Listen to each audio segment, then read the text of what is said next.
ఏసే దేవుడు అని నువ్వు బల్లగుద్దడం కాదు నాన్న.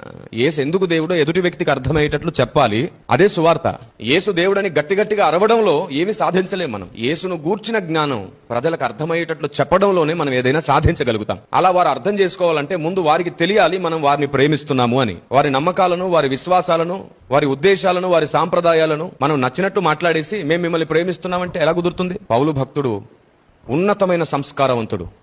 ఓ ఏథెన్సు వాసులారా, మీ భక్తి గొప్పది అన్నాడు. మనమనం మీ విశ్వాసాలు గొప్పవి, మీ సాంప్రదాయాలు గొప్పవి, మీ భక్తి గొప్పదనం. అంతటి మూర్ఖత్వం నూరిపోయబడింది అధిక నీతి, అధిక పరిశుద్ధత పేరిట. రోషం అంటే ఏసే దేవుడని గట్టిగా అరవడం కాదు. రోషం అంటే అటువైపు ఉన్న వ్యక్తి కూడా యేసు దేవుడు కాదు అనలేనట్లుగా చెప్పగలగడం.